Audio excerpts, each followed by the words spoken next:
पुष्टि लीला। राधा रानी सब कुछ, शक्ति तत्व।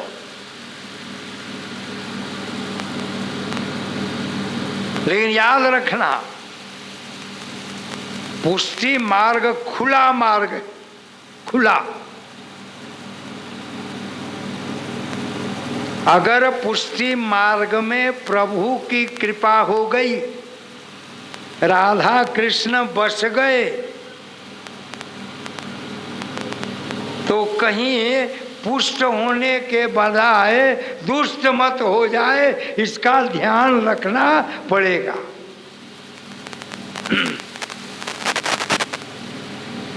कबीर पंथी मार्ग सबसे अच्छा मार्ग, जो मनुष्य को भक्ति से हटा के बहस करना सिखा दे, समझ लेना कबीर पंथी मार्ग। कबीरदास जी भगवान बुद्ध से ज्यादा ऊंचे थे, ये भी जान ले।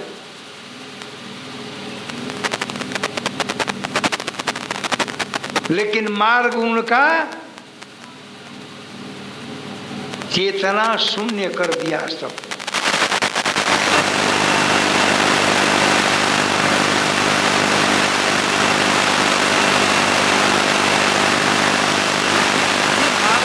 कहते हैं ये मत मानो, वो मत मानो, वो मत मानो, वो मत मानो, हमें ही मानो।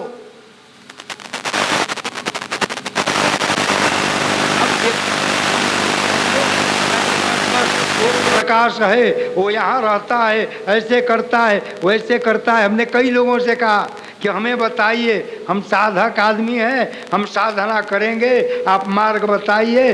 तब हम जब आपको कहें कि हाँ लाइट दिखाई पड़ा था, तब हम समझेंगे कि हाँ कुछ कुछ है। लेकिन चलता है, कलयुग है, उसका भी स्वागत है, उसका भी अभिनंदन है। उसके बाद क्या हमने सुना,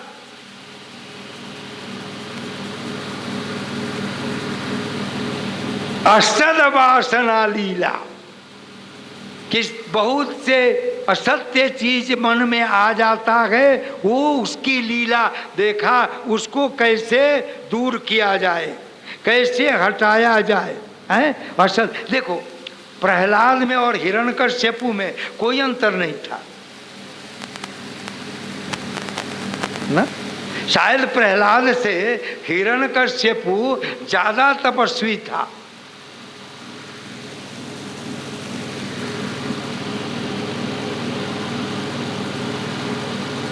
फिर क्या अंतर था? हिरण्यकश्यपु को भगवान ने जो दिया उसका जीवन भर दुरुपयोग किया, और प्रहलाद को भगवान ने जो कुछ दिया जीवन भर सदुपयोग किया और सद्वासना से दूर रहा। तुमको भी ये मत समझ लेना कि जो कुछ घर में है ये तुम्हारा लिया हुआ है या तुमने पैदा किया है। ये सब सदगुरु की कृपा से, प्रभु की करुणा से तुम्हें मिला है, तुमने लिया नहीं। तुम उसके ट्रस्टी हो, मालिक नहीं। मालिक तो कोई और है। तो अगर उस दिए हुए वस्तु का, ये शरीर तुम्हारा है, बोलो, ये बेटा बेटी पुत्र पुत्री तुम्हारे हैं, सब ऊपर ही है। ये हमको और मानस मनोहर जी को अनुभव है, सब ऊपर ही है। बस अपना कर्तव्य करो और जो कुछ भी ईश्वर ने दिया है उसका दुरुपयोग मत करो, सदुपयोग करो। अगर तुमने धन कमाया तो यहाँ तक लिखा है कि तुम अपने परिवार को अन्न दो, वस्त्र दो, कपड़ा दो, साइकिल दो, मोटर दो। अगर पैसे का शराब पीता है पैसे का दुरुपयोग करता है, बाजार में घूमता है, तो उसको 5 पैसे मत दो, वो असद वासना। और आज के लड़के लड़की तुमसे पैसे ही मांगेंगे। अरे तुमको क्या जरूरत है पैसे की? कपड़ा माँ बाप देते हैं, खाने का माँ बाप देते हैं, रहने का माँ बाप देते हैं। कभी सिनेमा जाते हो, सिनेमा देखना कोई खराब नहीं है, ये मैं नहीं कहता कि पिक्चर मत जाओ, खूब जाओ। कल एक लड़की ने कहा, स्वामी जी आजकल सिनेमा में अश्लील बहुत दिखाते हैं। हमने कहा देखो,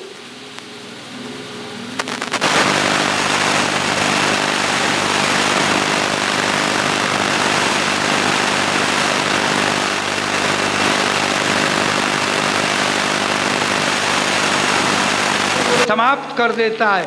पर्दे पर जब मार काट दिस दैट देखते हो तो तुम्हारे भीतर भी ऐसा ऐसा तो तुम्हारे भीतर जो ये है, अरे ऐसा है वैसा है, ये है वो है, सब वहीं आ जाता है, वहीं मर जाता है। लेकिन याद रखना, जैसे 3 घंटे में पिक्चर पर्दे में समा जाता है, वैसे तुम्हारा 3 घंटे में पिक्चर देख करके पिक्चर का माइंड उस हॉल में रख दो और कहना फिर जब मैं आऊँगा तो तुम मेरे माइंड में आ जाना, मैं तुम्हें बढ़िया से देख लूँगा,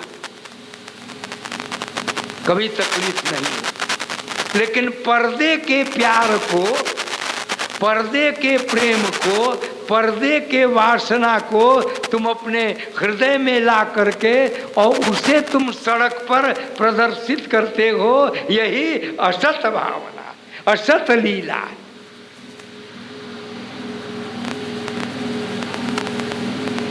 श्री राम जय राम, श्री राम जय राम। और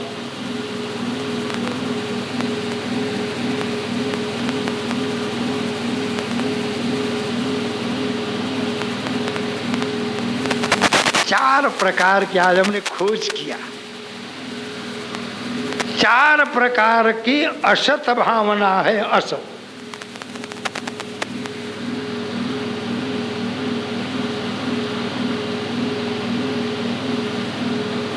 और 4 ही उपाय है उसे दूर करने के।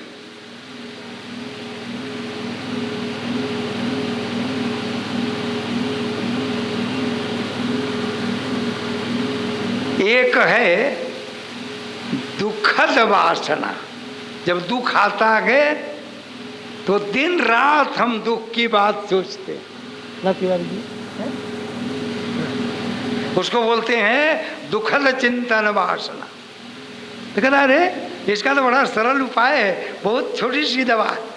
मेरा बेटा ऐसी, बेटी ऐसी, घर में मन नहीं लगता, मन करता है मर जाए, मन करता है भाग जाए, ये कर लें वो कर लें, भाई ठीक से बात नहीं करता, पति गाली देता है, हमेशा क्रोध करता है, पत्नी पति को कुछ समझती नहीं, बहन आजकल पत्नी तो समझती नहीं, वो दिन रात पति से बहस ही करती है। जो आजकल 2-4 साल में लड़कियों का विवाह होता है वो यही करती। तो ये असद वासना है, असत। तो कहा कि अरे भगवान ने कहा कि जब दुख में नाना प्रकार के असत भावना आए तो गजेंद्र बन जाओ। सारी वासनाओं को, मैं बलवान हूं, मेरे अंदर में ये है, मैं जिससे जो चाहूं कर सकता हूं, असत। ये गजेंद्र को सब था, कहता था सिंह भी डरते हैं। तो जब असत भावना आए आपत्ति में, दुख में, तो बस भगवान का स्मरण कर।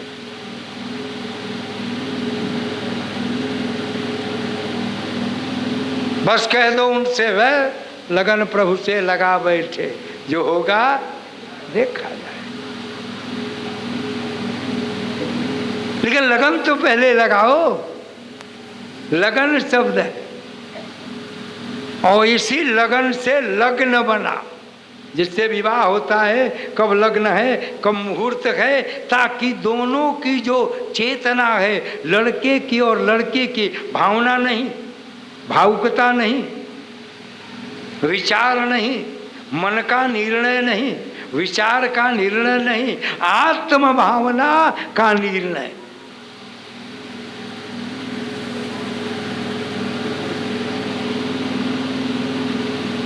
तो सब लगा। पहली है आपत्ति में, दूसरा है संपत्ति की अवस्था में असत भावना। विपत्ति हो गया, संपत्ति, अरे इतना बैंक बैलेंस है, 5 पीढ़ी नहीं कमाएगा तो खाएगा, असत भावना। ये इतना बढ़िया मकान बना दिया, लड़का इसमें किराया रहेगा, लड़का पढ़े न पढ़े तो भी ये खाएगा, कमाएगा, जिएगा ठीक से। 4-4 मोटर गाड़ियां हैं, क्या कमी। ये संपत्ति की असत भावना। कहा इसमें क्या करो, तो दान की शक्ति बढ़ा दो, पर असत भावना, मर जाएगा तेरा तुझको अर्पण, क्या लागे मेरा। तो जब संपत्ति में धन दौलत बढ़ाओ, लाखपति हो तो करोड़पति बन जाओ, कोई हर्जा नहीं, खूब कमाओ, लेकिन कमा के मदिरा मत पियो, असत भाव।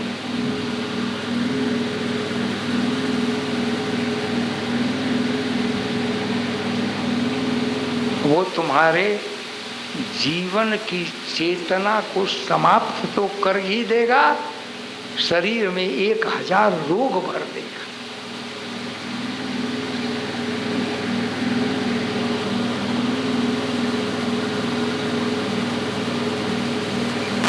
आपत्ति में, संपत्ति में, और तीसरा एक और चीज है जिसमें असत भावना आती, खूब आती, उसको क्या बोलते हैं, विपत्ति में। अब देखो, आपत्ति, संपत्ति और विपत्ति, ये आपत्ति और विपत्ति में क्या अंतर है।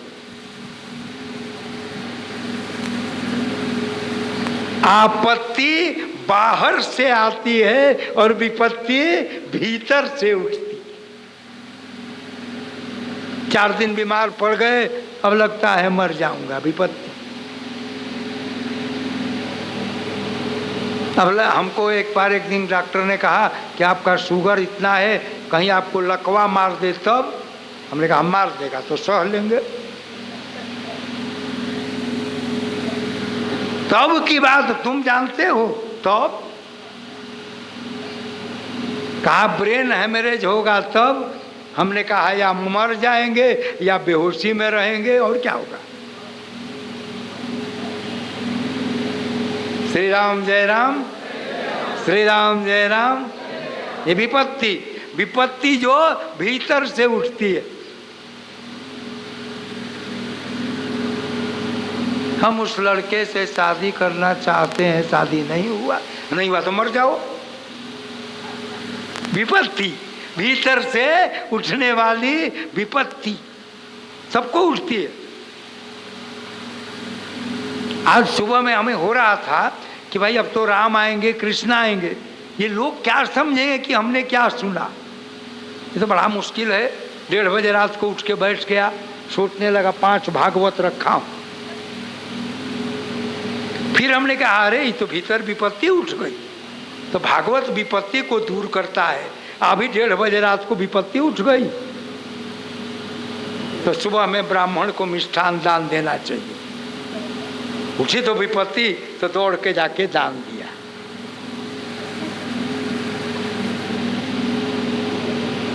जल्दी दवा करो, जल्दी।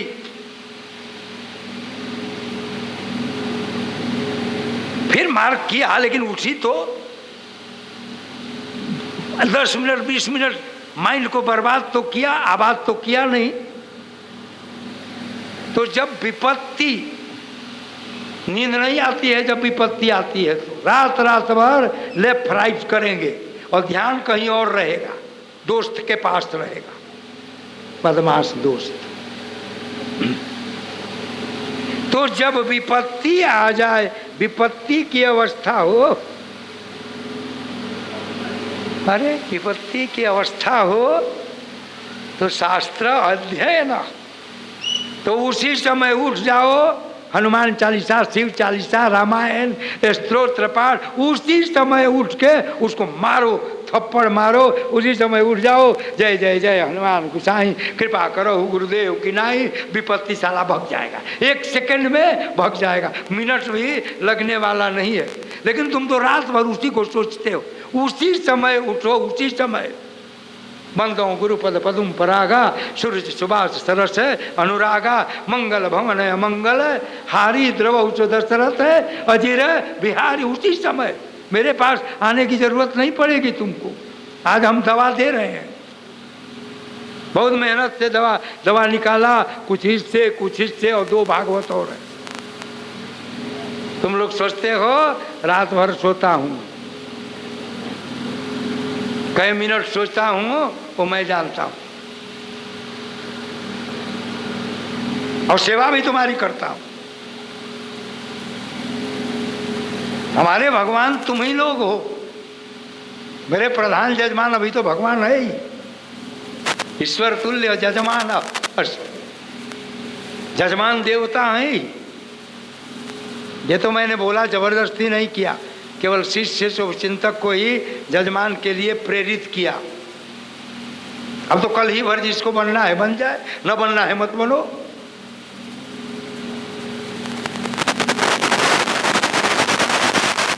क्योंकि असत भावना कलयुग में ज्यादा होगी। 5000 पॉकेट में पैसा रहेगा, लेकिन हम 1000 2000 खर्चे धर्म काम में नहीं करेंगे। असत भावना, दान दो, सत भावना। तो आपत्ति, संपत्ति और विपत्ति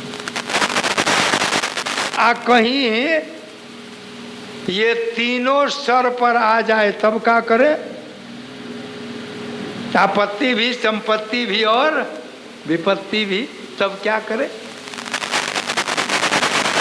त्यजेत लज्जा भयम, तो 2 चीज को पहले जलाओ। क्या लिख दिया? एक लज्जा को जला दो और एक भय को जला दो।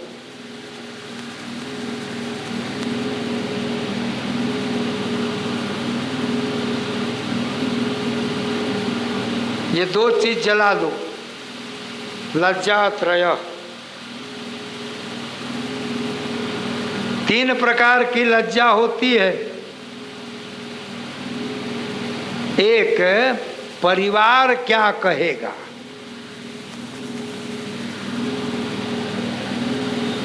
मैं प्रभु का स्मरण करूंगी, प्रभु का कीर्तन करूंगी तो परिवार क्या कहेगा।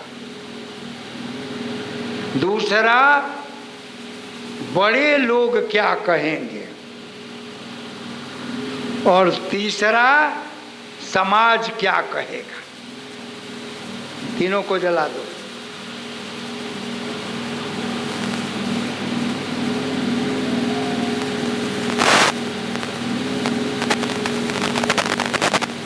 और स्वयं मेरा मन क्या कहेगा।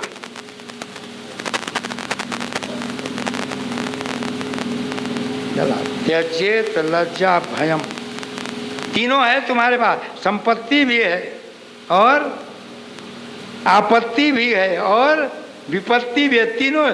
तीनों संकट है। तो उच्चरेत त्यजेत लज्जा भयम, लज्जा और भय।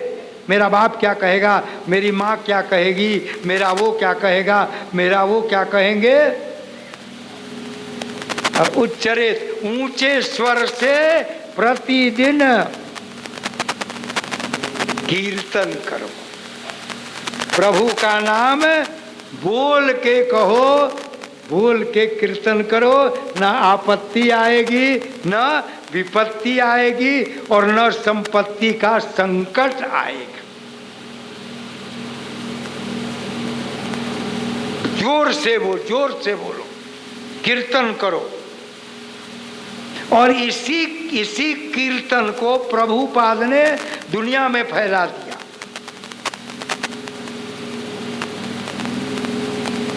उन्होंने प्रभुपाद से पूछा कि रकम अपनी ताड़ातोड़ी करूं हरे राम करते पारें, आप क्यों करते हो?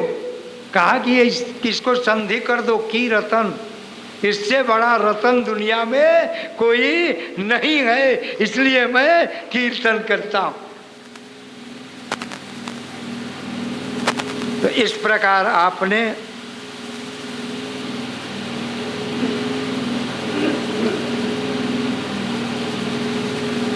इतनी बात आप सुन चुके। अब एक बात और सुन लीजिए, जहां राम नहीं वहां कृष्ण कभी नहीं आ सकते, आ ही नहीं सकते। और राम के बिना हम काम लीला, वासना लीला, इच्छा लीला, संग्रह लीला, स्वार्थ लीला में प्रवेश कर सकते हैं, रास लीला में कभी प्रवेश नहीं कर सकते।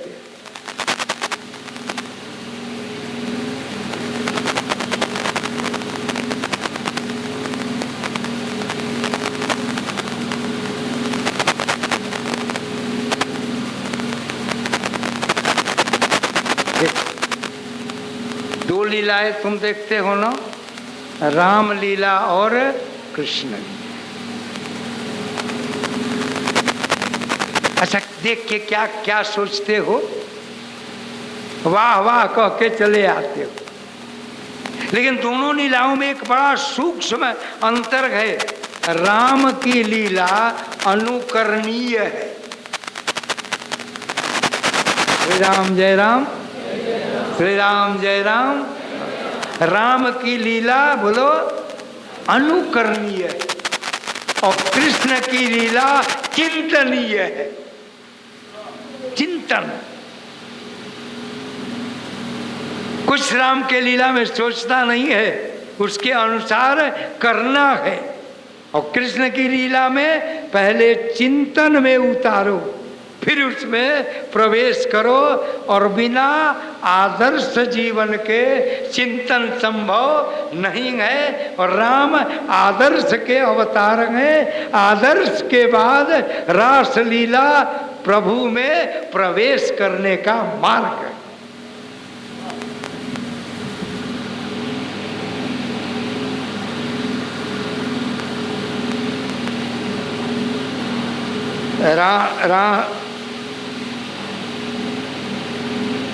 संपूर्ण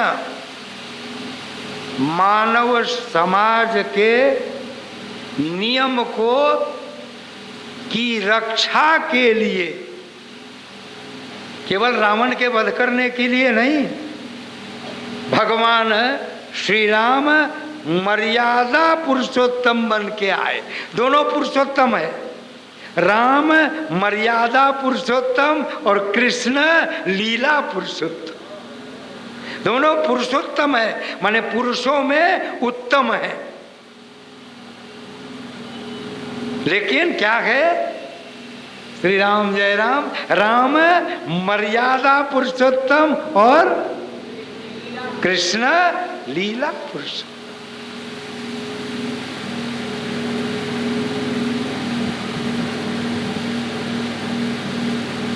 राम ने क्या सिखाया, कैसे लीला में प्रवेश करोगे, कैसे, क्या सिखाया? मातृ प्रेम सिखाया। कौशल्या जब बोलन जाई, ठुमुक ठुमुक प्रभु चल पराई। मातृ प्रेम, पितृ प्रेम, बंधु प्रेम, एक पत्नी प्रेम, समष्टि प्रेम, सर्वभाव प्रेम, ये सब में प्रेम पैदा किया भगवान श्री राम ने। जब सबके प्रेम में डुबकी लगा लोगे निश्चल भाव में, तब भगवान कृष्ण के रास लीला में डुबकी लगाने से कोई रोक नहीं सकता।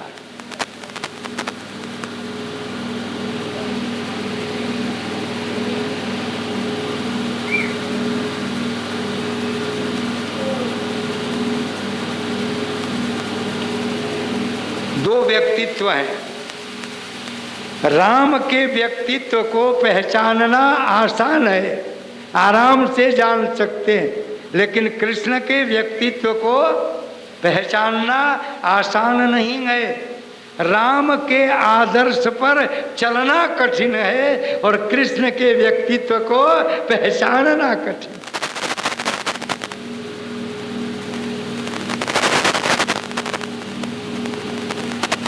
जब राम के आदर्श पर चलोगे तो कृष्ण के व्यक्तित्व को पहचानने की जरूरत नहीं। स्वयं नटवर नागर तुम्हारे हृदय में नाचने लगेगा, इसलिए राम पहले आए।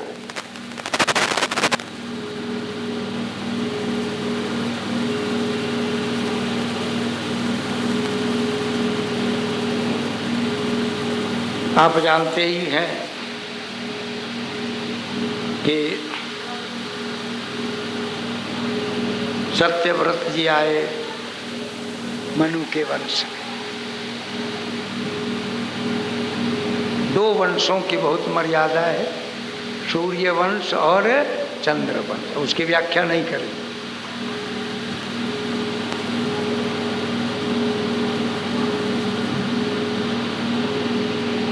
मनु के परिवार में सत्यव्रत जी हुए। सत्यव्रत क्या? हाँ। जिनका व्रत ही सत्य था, तो जो सत्य व्रत करता है उसकी उसको पत्नी की श्रद्धा मिलती है।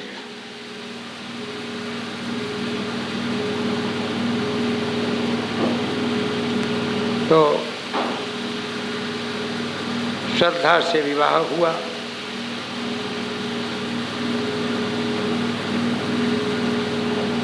बहुत से पुत्र पैदा हुए, उसमें इक्ष्वाकु, दिष्टि, करुष, नभग, कवि इत्यादि प्रमुख रहे।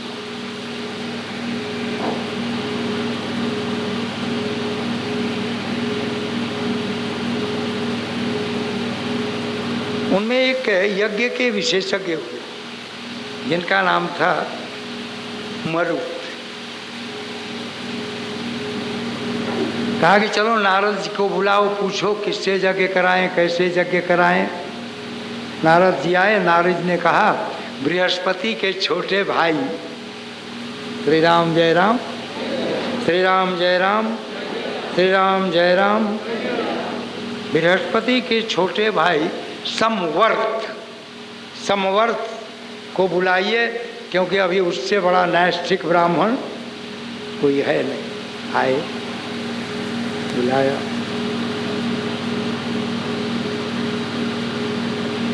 कहा ये मिलेंगे कहाँ, समवर्त मिलेंगे कहाँ? वो तो वैरागी हैं, वो तो विचरण करते रहते हैं। कहा वर्ष में एक बार, वर्ष में महीने में एक बार वो काशी आते हैं, और कहीं रास्ते में मुर्दा मिल गया तो उसी का दर्शन करके लौट आते। अच्छा,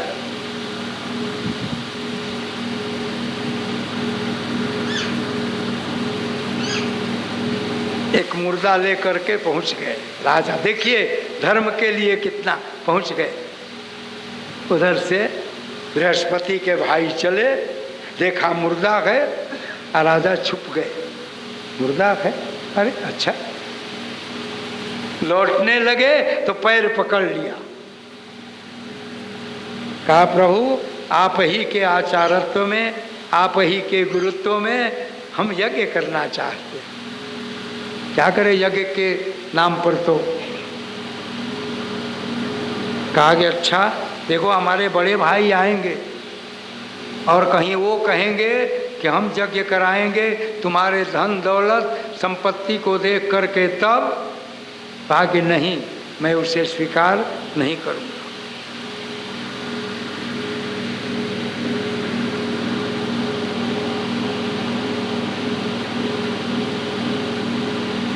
यज्ञ हुआ। यज्ञ कैसे हुआ, क्या हुआ, सब जानते हो। यज्ञ के प्रताप से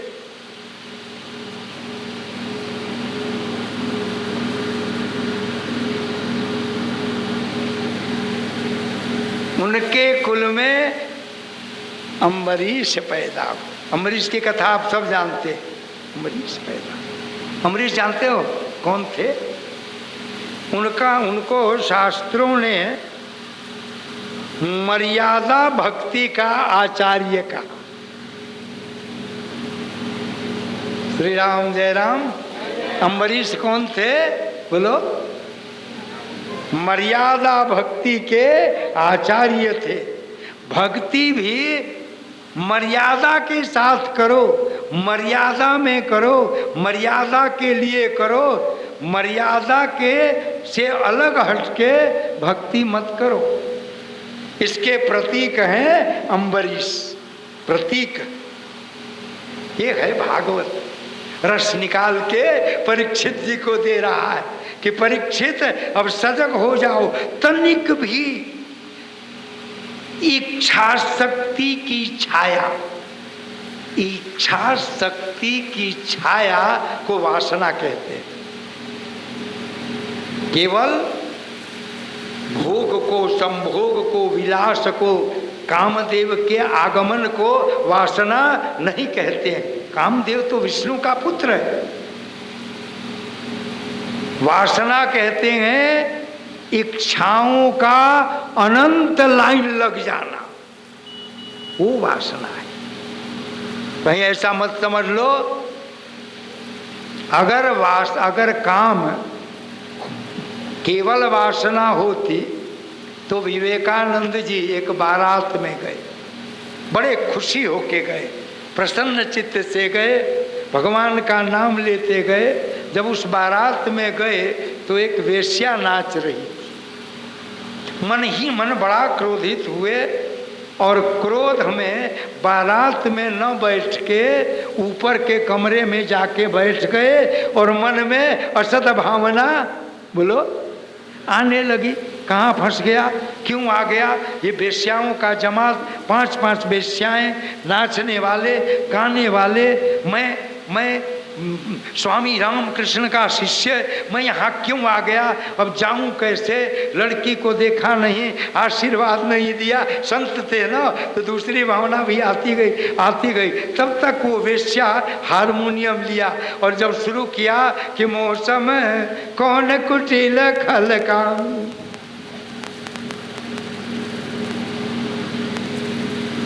मौसम कौन कुटिल खल काम। ये प्रभु मुझसे बड़ा खल, मैंने दूसरों को धोखा देने वाला, पैसा लेके शरीर बेचने। मौसम को कुटिल, छिप के बुरा काम करने वाला। मौसम कौन कुटिल खल कामी, शरीर की प्रसन्नता के लिए जीवन डुबाना।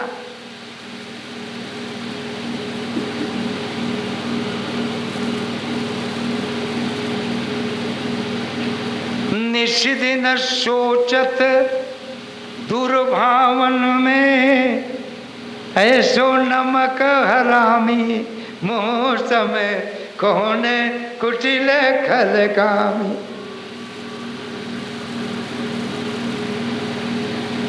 आगे छोड़ दो। ये 4 लाइन सुनने के बाद कि कृपा करो प्रभु शरण में आई, मुझे रघुबीर उबारो, मौसम कौन कुटिल खल कामी। चले हैं सीढ़ी से आवेश में उतरते हुए और स्वामी जी आकर के उस वेश्या के चरणों पर गिर पड़े और कहा, आज तक ऐसा ज्ञान देने वाला मुझे दुनिया में नहीं मिला।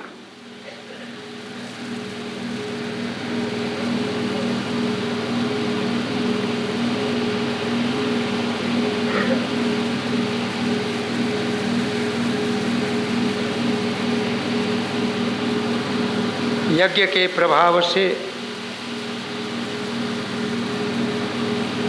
भक्ति के मर्यादा पूर्ण भक्ति। कई हमारी शिष्याएं हैं वो कहती हैं कि कुछ जप बढ़ा नहीं दे, तो मैं जानता हूँ कि भावुकता में जप बढ़ा दोगी और फिर 10 दिन के बाद कम कर दोगी।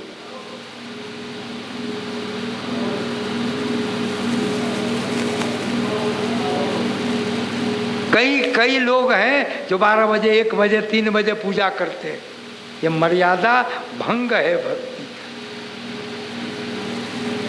कई लोग रात को खा के दीप जलाते हैं, मर्यादा भंग है।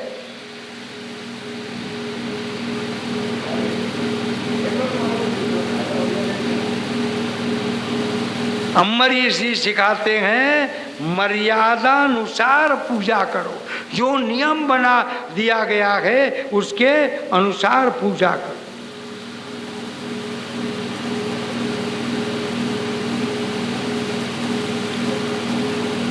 अरे प्रभु की सेवा में मन लगा दो, मन लगा दो, सबसे बड़ा पूजा है। अम्बरीश जी तपस्वी थे, राजा थे, उन्होंने ही पहले व्यक्ति थे जिन्होंने एकादशी के व्रत का विधान बताया। वो सब तुम लोग जानते। विधि युक्त एकादशी करना है, पहले तो मैं किसी को कहता नहीं, क्योंकि कहता हूं तो सीधे प्रश्न उठता है एक टाइम भोजन करके पेट ही प्रधान हो गया।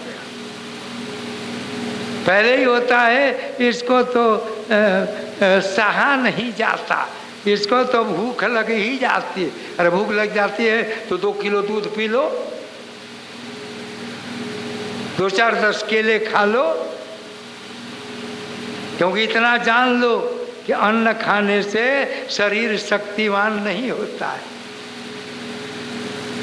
दूध पीने से शरीर शक्तिवान नहीं होता है। शरीर के जो नट बोल्ट हैं वो ठीक होते हैं, शरीर शक्तिवान होता है उपवास रहने से और प्रभु का नाम लेने से। ये तो मेरा अनुभव है, अभी भी अनुभव है। उन्होंने कहा एकादशी के करना हो विधिवत तो 10वीं के दिन 1 बार भोजन करो, एकादशी के दिन 36 बार भोजन करो, लेकिन फल खाओ, नहीं तो निर्जल रहो। और द्वादशी के चौघड़िया देख करके किसी योग्य ब्राह्मण को सीधा दे करके और तब भोजन करो, सूर्य अस्त के पहले। अब वो पार न लगे तो वो पार न लगे तो वो अलग बात है। एक बार ऐसे ही एकादशी कर रहे थे, पूरा शोर हो गया था धर्म के मर्यादा, धर्म के मर्यादा। तब तक दुर्वासा जी पहुंच गए।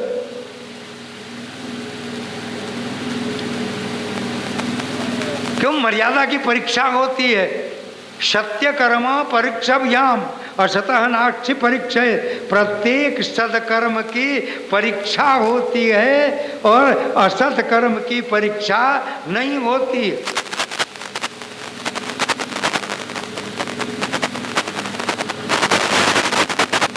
तो परीक्षा के लिए तैयार। अम्बरीश जी ने कहा कि जब तक जरूरत न हो तब तक बेमतलब के शब्द मुंह से मत उच्चारो। एकादशी तिथि मौनम, एकादशी के को पूर्ण ठीक से रहना करना चाहते हो तो उस दिन मौन रहो, मत बोलो, बोलो ही मत। संकट कंटक कुछ भी आ जाए तो भी मत बोलो।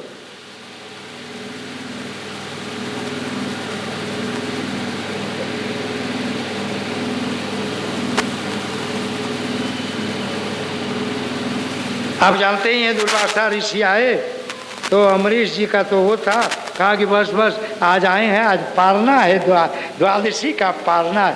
प्रभु पहले आप प्रसाद ले लीजिए, हैं पहले तो गुरु को निकाल देना चाहिए उस दिन एक चौवन्नी।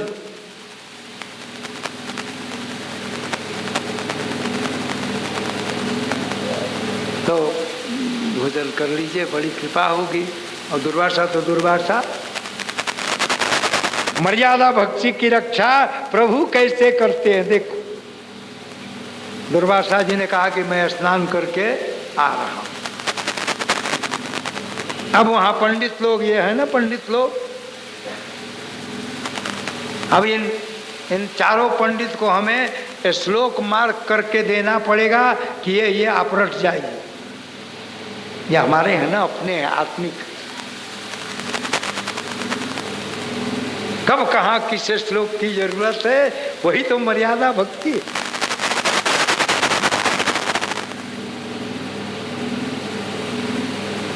अमरीश जी कहे स्नान करके आ रहा हूं, तो मैं स्नान करने गए, स्नान करने लगे।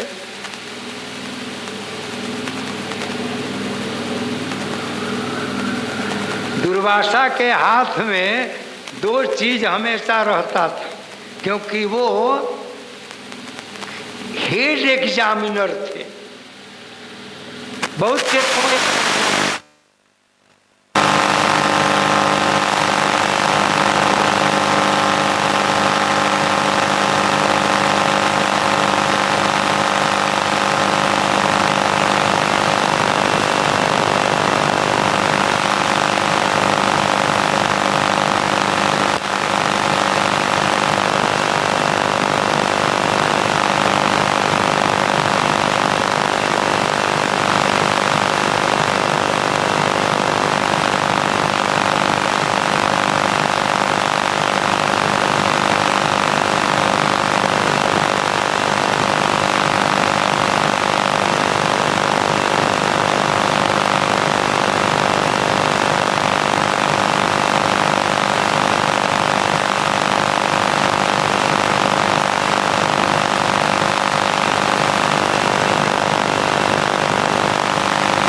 ये अंगूठे ऐसे मोड़ने के बाद यहाँ जो गहराई है उसी में पानी डाला और उसी को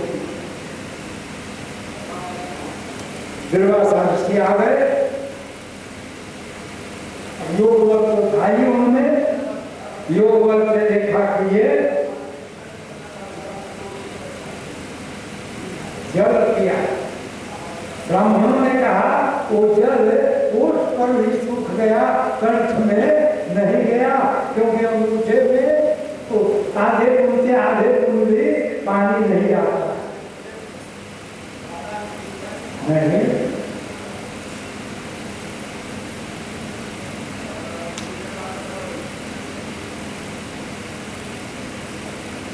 एक केस निकाल और केस निकाल के जमीन पर फेंका, कहा यही केस तुमको राम राम शब्द कर दे। केस निकालते और अक्षर बन गया, मारने गया। तब तक उन्होंने कहा कन्हैया कहाँ हो, श्याम सुंदर कहाँ हो, द्वारकाधीश कहाँ हो।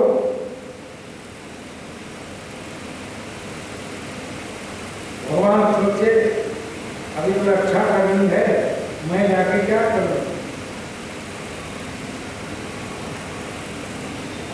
उन्होंने चक्र सुदर्शन भेज दिया। सुदर्शन कितना बढ़िया नाम, सुदर्शन भेज दिया।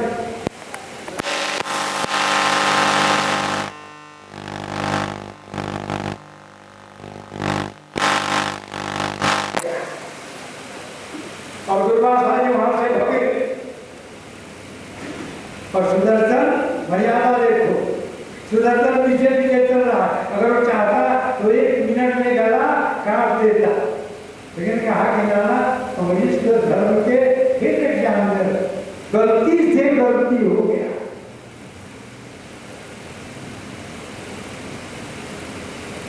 कभी कभी गलती से भी गलती हो जाती है, न चाहते हुए भी गलती हो जाती है, तो भी भगवान उसकी रक्षा।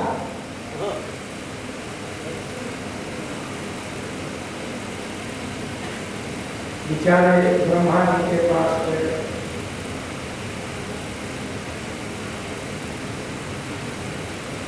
ब्रह्मा जी विलास शिव के पास जाओ, शिव के पास है।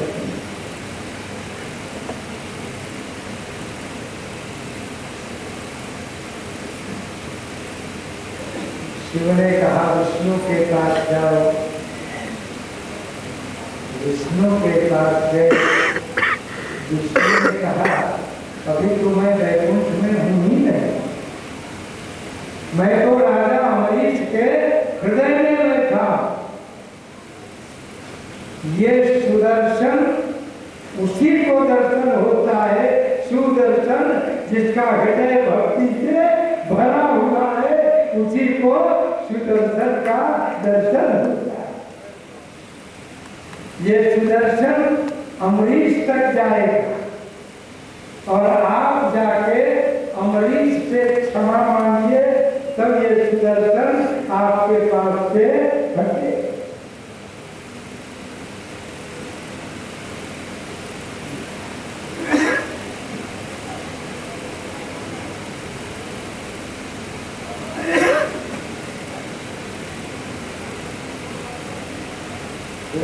इससे एक और बात कही भगवान ने, अहम भक्त पराधीनो, और अच्छी बात भगवान के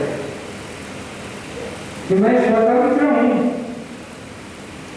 नारद ने कहा कि पर स्वतंत्र नहीं, फिर पर कोई भावई मन होकर सोई, मैं स्वतंत्र हूं, हमारे ऊपर कोई नहीं है, लेकिन एक जगह हमें अंदर में हो जाता।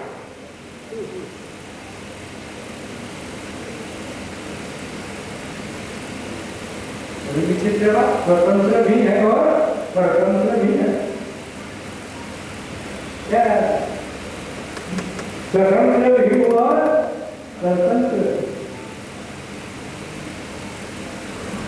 कहाँ परतंत्र है? अहम भक्त पराधीन, मैं भक्तों के पराधीन। जैसे मैं अधिकारी जी के पराधीन, लता के पराधीन, सिंह जी के पराधीन, निर्मल जी के पराधीन। मेरा कोई वर्ष अभी नहीं चलता, चलता है सिंह जी का 9:30 में आना है।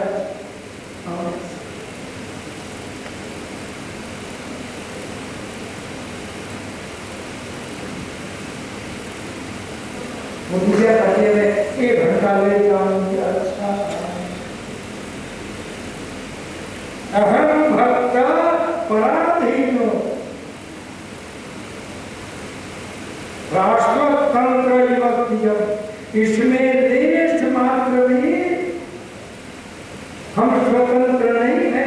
आगे निकल देश मात्र तनिक भी, इतना भी मैं स्वतंत्र नहीं हूं, और उसमें भी साधु स्वभाव से जो भक्ति करता है, तहम हृदय वसामि, उसके तो मैं हृदय में ही बस जाता।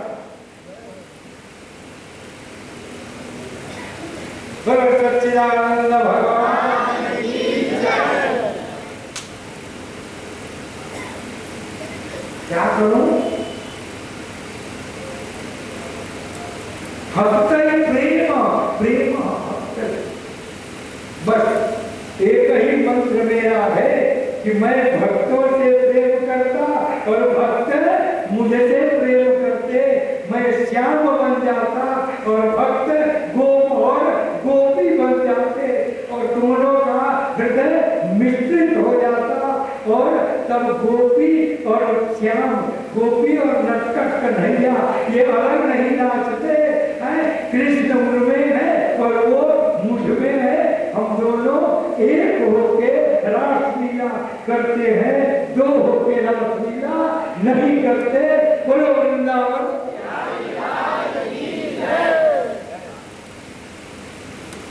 इसलिए ये चक्र सुदर्शन भी जाए, वो भी जाए, क्या करें? दुर्वासा ऋषि आए, इन्हें तो परीक्षा नहीं थी। दुर्वासा ऋषि आए, क्षमा मांगे,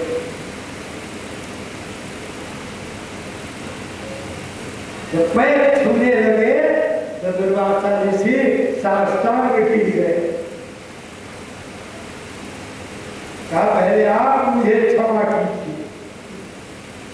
दुर्वासा ऋषि ने आशीर्वाद दिया और कहा जाओ दुर्भावना और दुर्वासना तुम्हें कभी तंग नहीं करेगी। तब राजा, यही विचित्र बात, तब अम्बरीश ने सुदर्शन को नमस्कार, क्योंकि चक्र जो चल रहा था, कभी भी लिखा है कि दुर्वासा ऋषि मन में जो डर रहे थे कि आए कहीं हाथ दूर रहता था कि कोई आया और उन्हें राम नाम सत कर दिया तो गए कहां से, माफी मांगने के बाद उनको जाता नहीं, क्योंकि अम्बरीश के हृदय में विष्णु बैठे। अब जब तक विष्णु न लगे तब तक वो जाए कैसे? तब अम्बरीश के हृदय से आवाज आई, हे सुदर्शन जी, है अब आप शांत हो जाए। एक सेकंड में सुदर्शन लुप्त हो गया है। बोलो सुदर्शन भगवान की, भगवान के चक्र सुदर्शन की, राजा अम्बरीश की।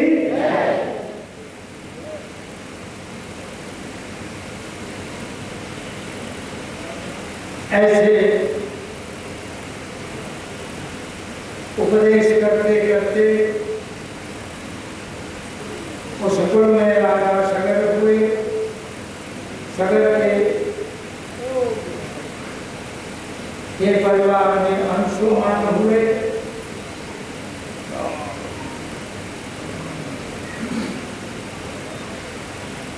अंशुमान महर्षि सांख्य शास्त्र के ज्ञाता, उस परिवार पर अशुभ करने के लिए, घोड़ा बांधने के लिए नाराज हुए।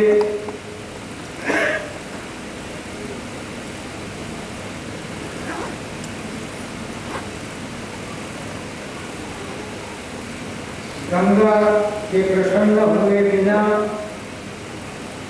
जो सगर के अनेकों संतान थे, उनका मुक्ति मोक्ष नहीं होगा, तो 3 लोगों ने तपस्या, अंशुमान ने किया, दलीप ने किया और भगीरथ ने। एक भगीरथ ने नहीं, जब 3 पुरुषों का पुण्य इकट्ठा होगा,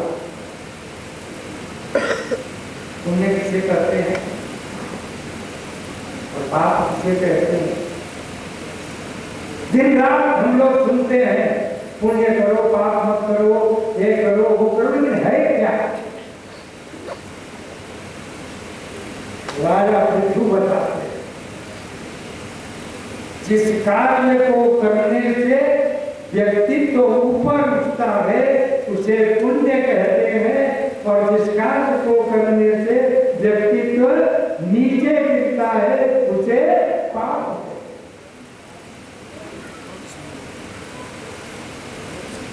एक पुत्र बाप को कड़ा बोल दिया, गाली दे दिया, आवेश में आ गया तो व्यक्तित्व उसका नीचे गिरा, उसमें पाप। एक पिता ने अकारण पुत्र को सजा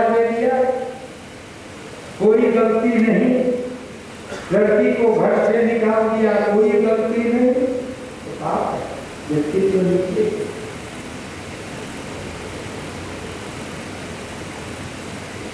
जब 3 पुरुषों का पुण्य इकट्ठा हुआ तब गंगा जी प्रसन्न हुई और गंगा जी हमारे वेग को, हमारी प्रबल धारा को कौन रोक सकता है। तब देवताओं की सभा हुई, कहा सारे देव हैं और शिव जी महादेव।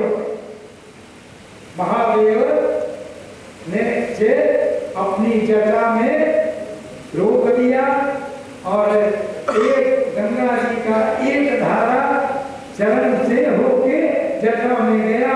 जो भस्म लगाते थे वो चरण का भस्म जटा में चला गया और वही गंगा जब भागीरथ जी लाए तो भस्म के योग से, भस्म के योग से राजा सगर के कुल का उद्धार हो गया। तभी से इसलिए तपस्या हुई, राजा सगर के वंशज हुए। उसके बाद राजा रघु हुए, अरे पुण्यात्मा।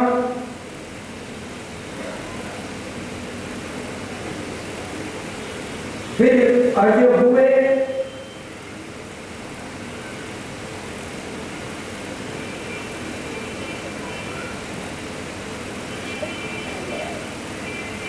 आज से दशरथ हुए। लेकिन एक बात और याद लो, राजा रघु, राजा दशरथ है पूर्व जन्म के ब्राह्मण। बात बहुत विचित्र क्या थे? ब्राह्मण। नित्य विष्णु सहस्त्र नाम का पाठ करते,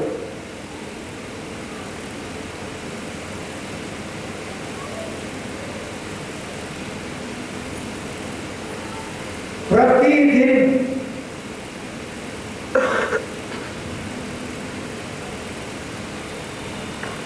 रणछोड़दास जी के मंदिर में, जो गांव के बाहर था, 1000 तुलसी दल, तुलसी के पत्ता चढ़ाते, हाथ में कपड़ा बांधते थे, वस्त्रम अंगुष्ठाभ्याम करते, कपड़ा बांधते थे और तुलसी ऐसे निकली है तो यहाँ से तोड़ते। और 1000 तुलसी दल नित्य, कहते रोज नहीं तो एकादशी के दिन 108 तुलसी दल प्रभु के चरणों में अर्पित करो।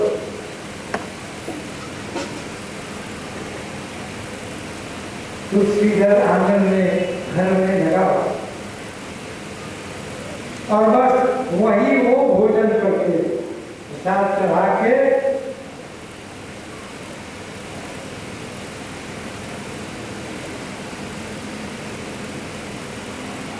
बूढ़े हो गए।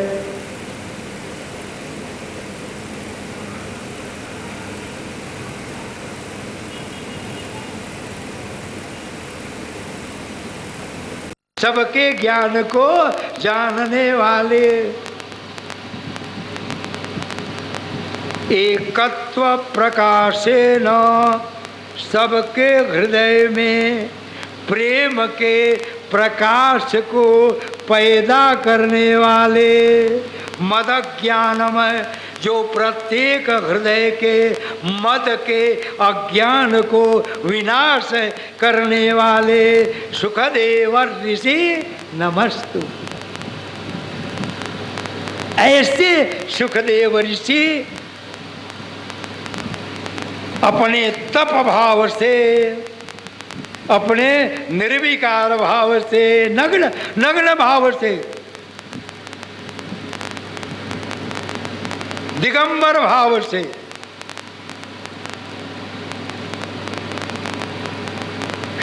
पूर्ण नर नारी के हृदय में प्रेम भाव से बसने वाले सुखदेव जी अंतिम बात कहते हैं। बस इसके बाद कैजुअल जी।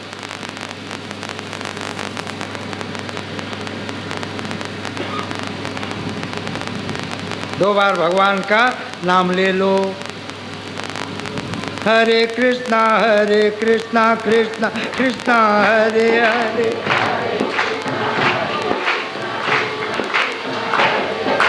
हरे कृष्णा कृष्णा कृष्णा हरे हरे।